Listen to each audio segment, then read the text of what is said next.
Okay, scientists on the moon. Click on this picture right here. Supposedly the same mission, same guys that took the picture of the most famous picture of our Earth. I'm going to do save image as, and let's see, Apollo moon. Let's call it Apollo moon 17. And I'm going to open that in Photoshop. And do you guys still see it? Yeah. I'm going to have to do a different screen share because it's on my other screen. Okay, just a second here. Hang on. I got two monitors, that's why. Okay, can you see? Oh, that's the same thing. Oh, hang on, sorry. Technical difficulties here. Here we go. Okay. All right, do you see Photoshop? Yes. Yeah. Okay, and if those of you think this technical difficulty was planned and think I'm scamming you, go do it for yourself. Because you're going to find the exact same thing. I got nothing to hide here. This is live on the air, okay? I'm going to zoom in on the Earth in Photoshop. Can you see the Earth? Yep. Okay, I'm going to go to Image, Adjust, Levels, and I'm going to bring the levels over here. And I'm going to bring the levels up. Uh-oh. What is that? Oh, wow. Yeah, wow. Why is there a square box around the Earth allegedly taken from the scientists on the moon in Apollo 17? And people wonder why I don't trust NASA. That's why I don't trust NASA. I mean, they're always out there saying, you know, Rob, everybody's trying to show you stuff from space and you keep rejecting it. This is why I reject it. These guys are liars, you know? Yeah, and that's the same technique too that people will use to debunk UFO, pictures and stuff. So it's a legitimate, way to debunk things. That's really interesting. It is, man. I mean, anybody who has Photoshop can just go to the NASA website, download the photo, do exactly what I did, see for yourself. Now, I think they've gotten better at some of them, where the masking that they're using is not as obvious or even not there at all. But this one clearly was a pasted something on a backdrop. But yet we're told that this is NASA on the moon. I'm sorry, I don't buy it. And then when you look at all the other, so that calls in question the most famous picture, because it's the same people, Apollo 17, that took the most famous picture. Then you got other pictures like this, the blue marble, right, that come out.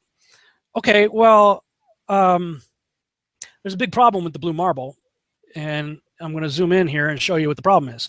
These are all composite images where they are really not very good at Photoshop because they're using the Photoshop clone tool to replicate clouds. This cloud is a copy of this cloud. See the formations? They're identical. Identical formations, side by side. Wow. Right? These right here, side by side, side by side. See this kind of W-looking shape right here, replicated right here. This cloud is exactly the same as that cloud. Same clouds right there, and same thing on the other side of the world. They got the same thing going on. They got careless here. Look, 1, 2, 3, 4, 5 of the same formations replicated right there. These two replicated, same exact formations right here. This right here is clone of that right there. I mean, really? So you're telling me that we could take pictures of Jupiter and Saturn, huge, massive planets, and now we're out going to Pluto, but we don't have one legitimate picture of the Earth from space that's not a composite? Really? This is where, okay, why, Rob, why are you looking into this? This is why. Because we're believing a bunch of Luciferian Nazis. And we're taking that over Scripture. Now, here's another one for you. I put the other screen on. Can you see this right here? The photo journal? Yeah. Okay. This is Jet Propulsion Laboratory, NASA, California Institute of Technology, right? They have this video right here. For some reason, every time I click on it on this particular computer, I'm not able to open it, but I embedded it on my blog. The exact same video is embedded in my blog. Off of YouTube. Somebody had taken it and made a YouTube out of it. Here are other blue marbles, okay, allegedly done by NASA. And if you don't believe me, here's the space.com website where I got the picture. Here's the nasa.gov website where I got this picture. Okay, they can't even get the scale right. Look how big the United States is in this one versus this one. Color's all off. I mean, so far all of these are crap.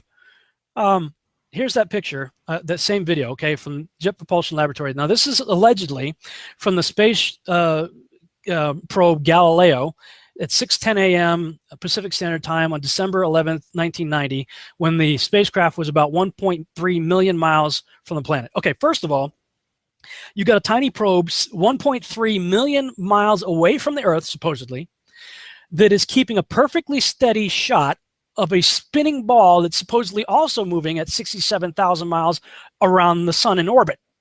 And yet it maintains a perfect synchronous shot of the Earth. But this is what really got me.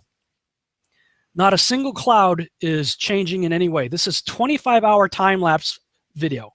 Supposedly 25 hours of the Earth rotating. Not a single cloud is changing, morphing, moving, dissipating, arriving. Nothing. Wow. That's what I said. This is a load of crap.